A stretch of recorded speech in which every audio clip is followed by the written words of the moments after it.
Alright, so Godzilla -1. Ooh, damn. I've always been a massive Godzilla fan. The American films, the Japanese films, I just think they're all incredibly fun, incredibly entertaining. And that's why I was hoping when I first saw the trailer for this. But then I started hearing all this insane amount of hype and praise and just overall love this film's getting. And I was genuinely shocked, but I was also the tiniest bit worried, because when a film gets so much praise, I go into it with an anticipation level of unimaginable heights that most of the time can't be reached. I try not to, go in with those crazy expectations, but it is hard. Anyways, getting right to the point, this film is an absolute masterpiece.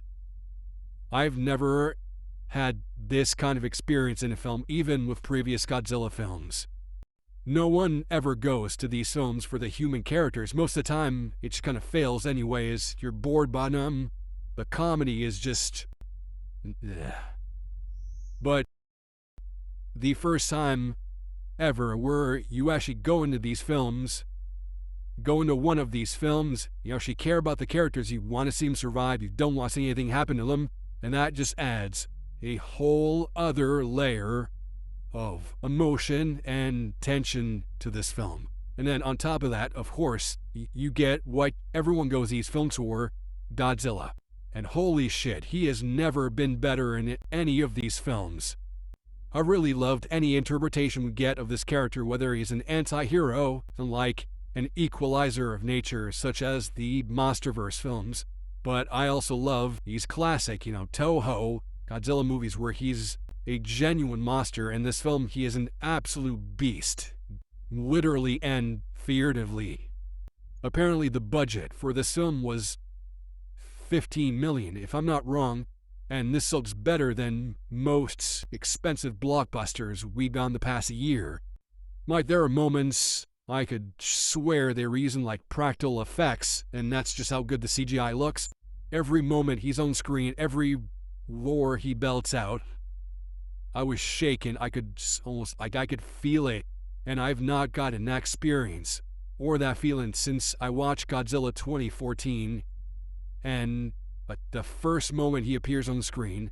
But with this, it was throughout the entire film, and I've been collecting movie tickets for well over a decade now, and I can say for sure I've been to a movie theater over 400 times at this point.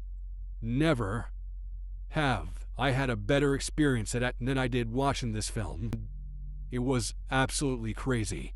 Just like in the original 50s film, Godzilla is used more as a symbolism of destruction and the terror that war brings, especially in the time period it's set, around 1945 to 1947, and he is genuinely terrified in this film.